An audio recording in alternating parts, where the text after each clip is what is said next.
My name is Rolanda Switzer, 32 years old.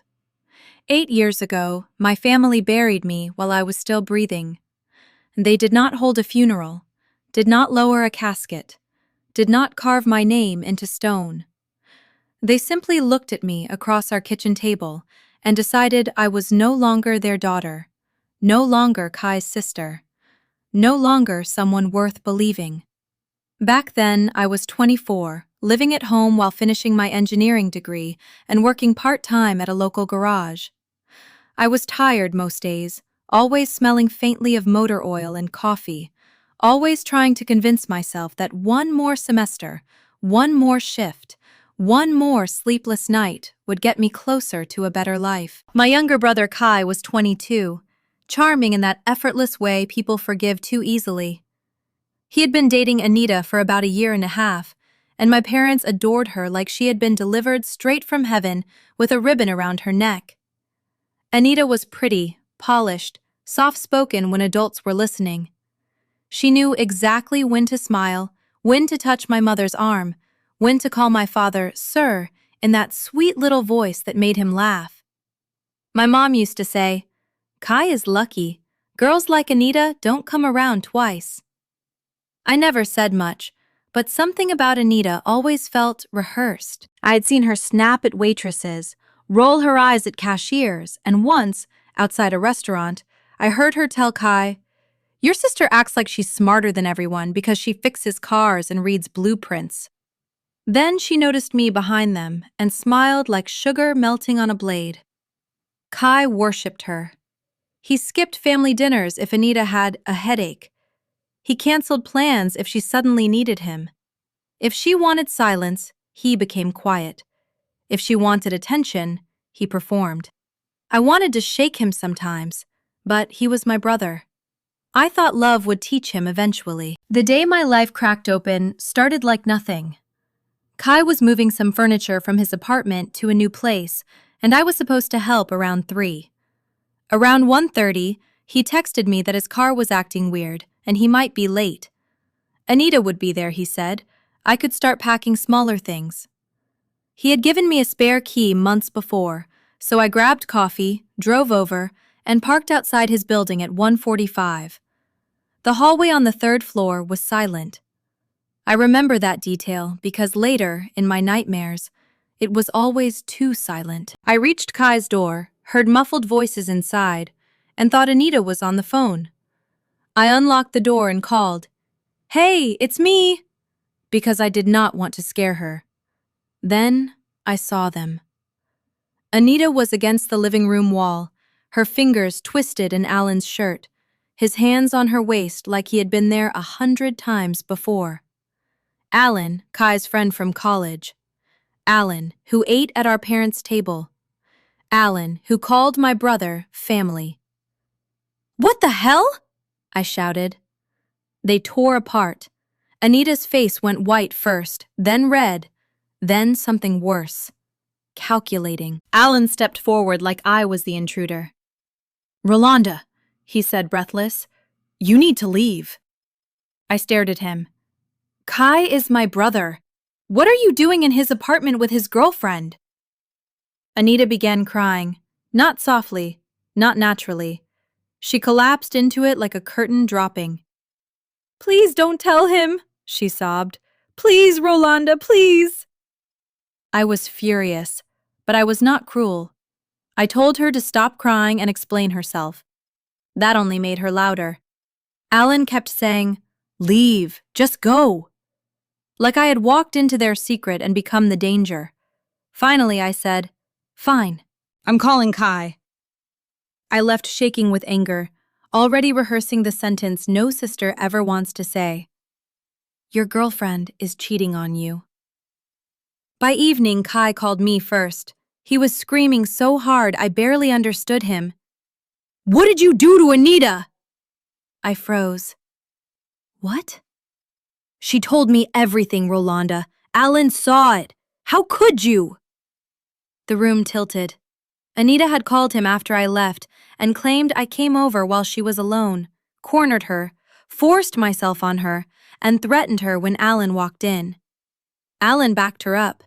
He said he had tried to stop me. Kai, listen to me, I said, my hand trembling around the phone. I caught Anita cheating with Alan. That is what happened. Shut up, he shouted. She would never cheat on me. You always hated her. That sentence cut deeper than the accusation, because suddenly I understood. Anita had prepared the ground long before that day. Every little joke, every quiet complaint, every "Rolanda doesn't like me" had been a seed. I drove to my parents' house, desperate for sanity. They were in the kitchen when I walked in. My mother's eyes were swollen. My father looked at me like I was something that had crawled through the door. "Is it true?" he asked. I said, "That Anita is lying because I caught her with Alan?" "Yes." My mother made a sound like I had slapped her. "How could you say that about that poor girl?" Then Kai arrived with Anita tucked under his arm. She flinched when she saw me. Actually flinched. My mother rushed to her, held her, made tea, whispered that she was brave. My father told Kai he was a good man for standing by her. I sat there, their daughter, and watched my family comfort the woman who had just set my life on fire. 2 days later, police came to the house. I was handcuffed in front of neighbors who pretended not to stare. The detective questioned me like the truth was just another lie men and women told when they were cornered.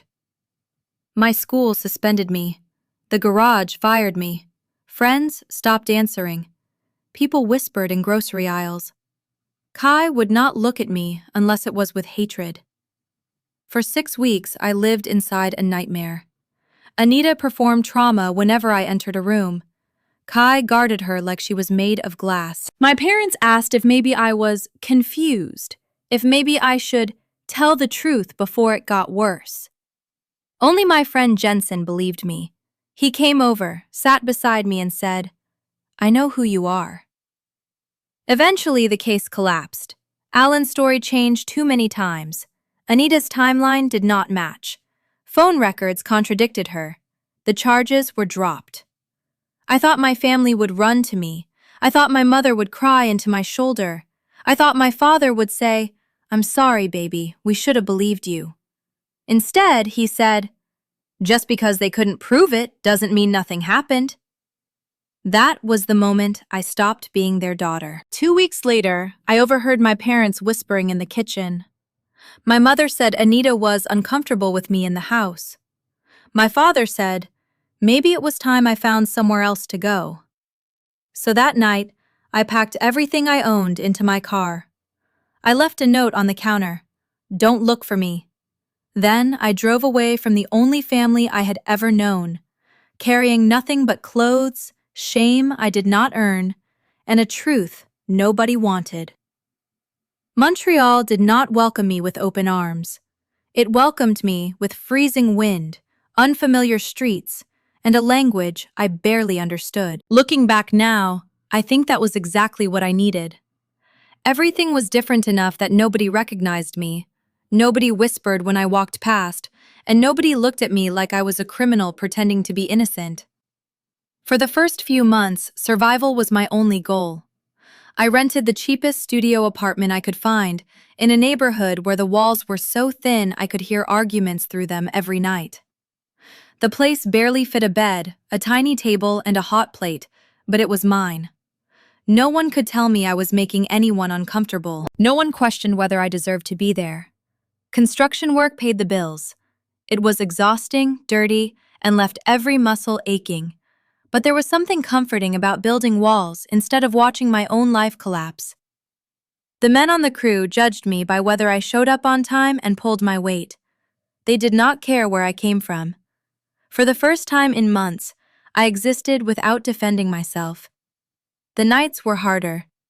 I'd sit by the small window with instant noodles and cheap coffee, wondering if my parents ever thought about me. Did my mother walk past my empty bedroom? Did Kai ever remember the afternoons we spent throwing a football in the backyard? Or had Anita managed to erase me completely? Only one person refused to let me disappear. Jensen called every couple of weeks without fail. "You still alive?" he'd joke. Barely. Good, stay that way. Sometimes we talked for hours. Sometimes we sat in silence. He never pressured me to come home because he knew there wasn't a home waiting for me anymore. About 6 months after moving, I legally changed my name in Canada. Signing those papers felt strangely emotional. Rolanda Switzer had done nothing wrong, yet every document carrying that name reminded me of handcuffs, interrogation rooms, and my mother's terrified expression. Changing it didn't erase my past, but it allowed me to build a future that wasn't chained to it. Jensen understood. You know they'll never find you now. I don't want to be found. I know. He never argued. Instead, he quietly became the bridge between my old life and my new one. Through him, I learned that Kai and Anita had become even closer after I disappeared. My parents treated her exactly like the daughter they had always wanted. They planned engagement parties, weekend barbecues, holiday dinners. No one asked where I was. No one filed a missing person report. No one crossed the border looking for me. Apparently, when mutual friends asked what had happened, my parents simply said I'd moved away for work. Just like that. 24 years of being their daughter had been reduced to a convenient explanation. Oddly enough, that realization hurt less than I expected. It also set me free. About a year after arriving, I finally finished my engineering degree through a local college. Going back into a classroom after months of hauling drywall felt surreal. During the day, I attended lectures. At night, I worked construction. I slept very little. But every completed assignment felt like another brick replacing the foundation someone else had tried to destroy. Eventually, one of the commercial construction companies offered me a permanent position. The paycheck was better. The hours were steadier. For the first time since leaving home, I believed I might actually have a future. Dating, however, was another story. Whenever a man smiled at me for too long, I wondered what hidden motive he had. Whenever someone asked about my family, my stomach tightened. Trust had become something expensive. I went on a few awkward dates that never became anything serious. Most ended because I kept too much of myself locked away. Then, almost 3 years after I left everything behind, I met Adam. It happened in the least dramatic way imaginable. We reached for the same coffee at a campus cafe. You can have it, he laughed. I think you grabbed it first. I think you're just being polite. His smile wasn't charming in the practiced way Alan's had always been. It was comfortable, honest.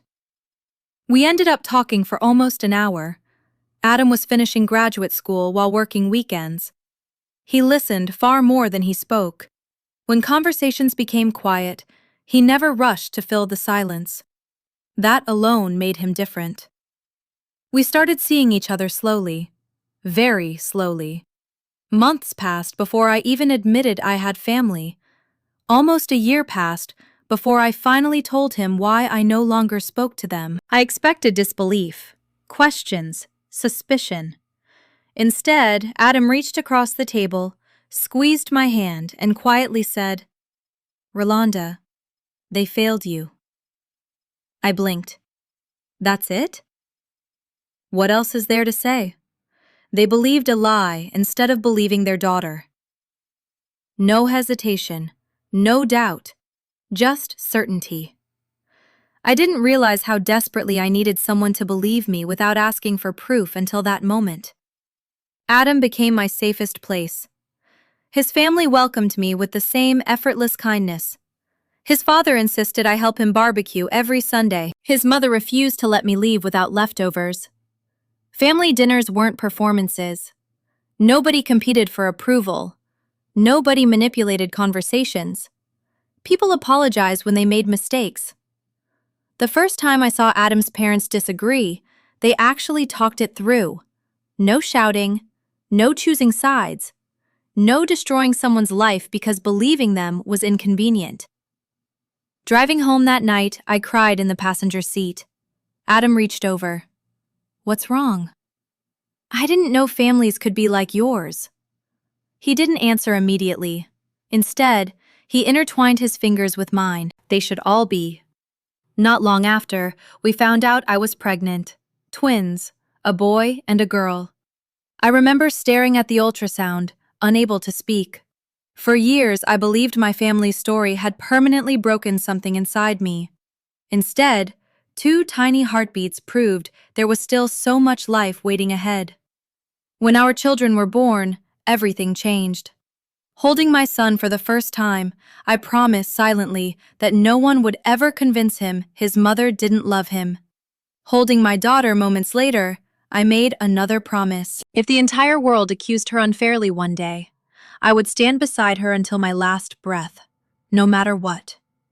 Because I knew exactly what it felt like when the people who should protect you become the first ones to abandon you. Adam watched me rock both babies and whispered, "They're lucky." I smiled through tears. No. They're lucky because they have you. Years passed faster than I ever imagined. Adam's parents practically adopted me as their own daughter. They helped with late-night feedings, birthday parties, doctor appointments, and every little emergency that came with raising twins. My construction career continued growing until I was promoted to project manager. Adam built a successful career of his own. Together, we bought a beautiful home. Saturday mornings became pancakes, cartoons, spilled syrup, and tiny footsteps racing through the hallway. Sometimes I'd catch myself laughing so hard my stomach hurt. Those moments always surprised me, because there had once been a version of me who believed happiness was over forever. Jensen continued visiting twice every year. The twins called him Uncle Jensen. He never corrected them. During one visit, after the children had fallen asleep upstairs, he quietly updated me on the people I'd left behind. Kai married Anita. I simply nodded. Your parents paid for almost everything. Still nothing. They bought a house close to your parents. I looked toward the family photos covering our living room wall. Pictures of birthdays, camping trips, Christmas mornings. Everything I once believed had been stolen from me. They still never ask about me? I finally asked. Jensen hesitated. No. Oddly enough, that answer no longer broke my heart, because by then, I understood something I hadn't known 8 years earlier. Family isn't determined by who shares your blood. It's determined by who chooses you when choosing you is difficult. I thought the hardest chapter of my life was finally behind me. I had no idea that after 8 peaceful years, the past had already begun driving toward my front door. 8 years after I drove away without looking back, my past found me anyway. It was an ordinary Saturday morning. My son sat beside me at the kitchen table, struggling through a math worksheet, while my daughter was helping Adam organize groceries we'd just brought home. Sunlight poured through the windows, cartoons hummed softly in the background, and for the first time in years, life felt wonderfully uneventful. Then the doorbell rang. "Dad, I'll get it!" my son shouted before I could stop him. A few seconds later, he came running back, looking confused. "Mom, there's an old man outside." I smiled absent-mindedly. "What does he want?" "He says he's your father." Everything inside me stopped. I walked to the front door almost mechanically. Standing on the porch was my father. He looked older than I remembered. His shoulders had slumped, his hair was completely gray, and deep wrinkles framed eyes that once seemed incapable of doubting themselves. For a second, I wondered if grief alone could age someone that much. He looked directly at me. "Hello, Rolanda." Hearing my name in his voice after 8 years felt wrong. Without saying a word, I slammed the door. The sound echoed through the house. A moment later came the knocking, soft at first, then desperate. "Please, Rolanda, please let me explain." Adam stepped quietly into the hallway. "Is that him?" I nodded. "The one who chose not to believe you?" "Yes." He gently rested a hand on my shoulder. You don't owe him anything. I know. But I think I need to hear why he's here. Adam kissed my forehead. I'll keep the kids upstairs. I waited another minute before opening the door. My father stood exactly where I'd left him.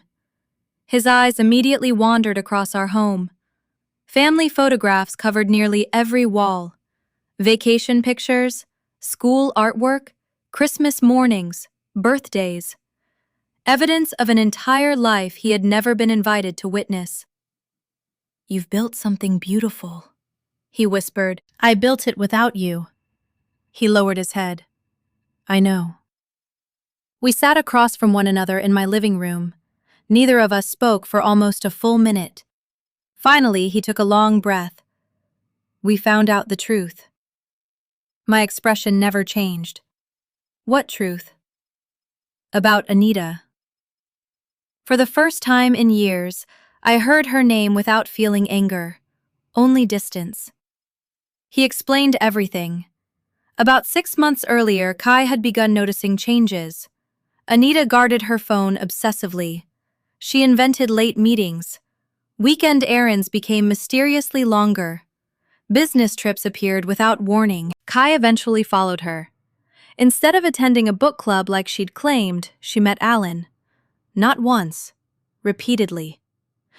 Rather than confronting her immediately, Kai started documenting everything. Photographs, videos, hotel receipts, credit card statements, phone records. Weeks of evidence piled up until denial became impossible. Then came the messages. Thousands of them. Messages stretching back years, long before I had walked into Kai's apartment, long before the wedding, long before my life collapsed. The affair had never ended. It had simply become more careful. Alan had married someone else. Anita had married Kai. Yet neither of them had stopped betraying the people who trusted them. They laughed about him, my father said quietly. They laughed about Kai? He nodded. They called him naive, easy to manipulate. My jaw tightened. There was more. He struggled to continue.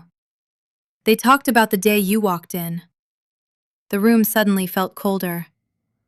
When Kai confronted her, she confessed. Every word landed like another stone. Anita admitted she panicked the day I caught them together. She knew Kai would never forgive her for cheating, so she invented the assault. Alan agreed to support the lie. Together, they rehearsed every detail before calling Kai. She admitted she deliberately cried because she knew my mother couldn't resist comforting her. She admitted she exaggerated every reaction because she wanted everyone to see her as fragile. She admitted she kept pretending to have panic attacks during the investigation because it prevented anyone from listening to me. Worst of all, she admitted she watched my family destroy me and never once tried to stop them. For 8 years, she allowed them to believe I was capable of something I had never done. Not because she hated me, because sacrificing me was easier than admitting the truth. What happened after she confessed? I asked. Kai filed for divorce. And Alan? His wife left him immediately after seeing the evidence.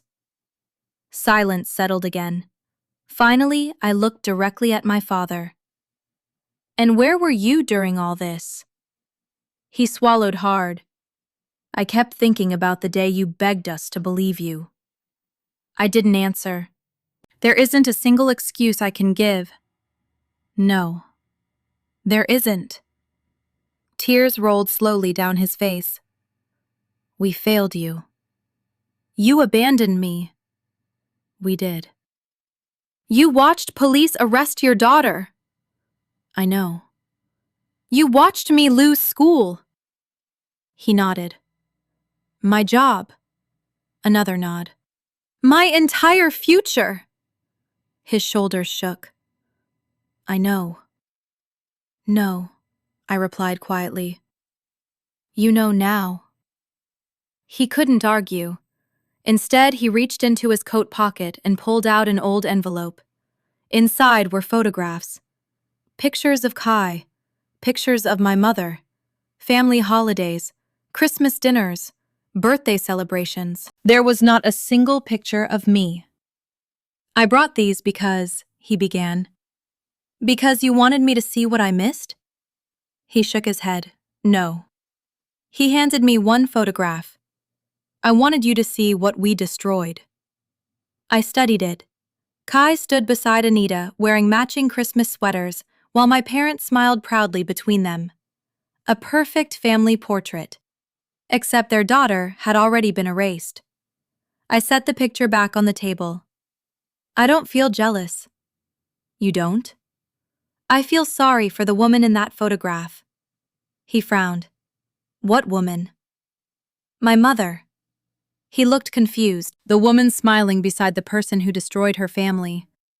His face crumpled. She's broken now. I was broken first. He quietly accepted that. After another long silence, he asked the question I already knew was coming. Could you ever forgive us? I looked around the room. The children's drawings taped to the refrigerator. The framed wedding picture of Adam and me. The tiny shoes near the staircase. The home we had filled with trust instead of suspicion. I forgave you years ago. His eyes widened. You did? I had to. Hope suddenly appeared across his face. Then I continued. I forgave you so I could stop carrying the weight. His smile faded. But forgiveness isn't the same as reconciliation. He lowered his eyes.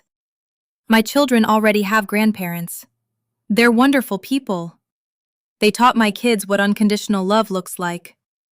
They never asked me to prove I deserved it. He nodded slowly. I understand. No. You finally understand. He looked toward the staircase. May I, at least meet them? I answered without hesitation. No. They've never spent a single day wondering whether their mother deserved to be loved. I'm not going to introduce uncertainty into their lives. He closed his eyes. I suppose I earned that. Yes, you did. He reached into his pocket one last time and placed a folded piece of paper on the coffee table. It's Kai's phone number. He wanted me to beg you. He said he'll spend the rest of his life apologizing if that's what it takes. Without unfolding it, I picked up the paper and dropped it into the nearby trash bin. My father watched it disappear. Neither of us said anything. Finally, he stood. I'm sorry, Rolanda. I know. I wish I could go back. So do I. He walked slowly toward the front door. Before stepping outside, he turned one final time. I'm proud of the woman you've become. I looked at him calmly. I became her because I had no parents. The words hit harder than shouting ever could. He nodded once. Then he left. I stood at the window until his car disappeared. Only then did I realize I was crying. Not because I wanted him back, not because justice had finally arrived, but because the little girl inside me, who had spent years hoping her parents would believe her, finally understood they never would have. The truth had simply cornered them. Adam came downstairs after putting the children to bed. Without asking questions, he wrapped his arms around me. How do you feel? I leaned against him. Free. He smiled softly. Good. Our family was never missing anything. No. It was complete the day you walked through that coffee shop door. Later that evening, Jensen called. So? He came. I figured. He told me everything. And? I looked around my living room one more time. My family never came back. What do you mean? I already had one. Outside, snow began falling across our quiet street. Inside, laughter drifted down from the twins' bedroom, where Adam was reading them one last bedtime story. 8 years earlier, one family had chosen a lie over me. Tonight, I chose the people who had spent every day choosing me.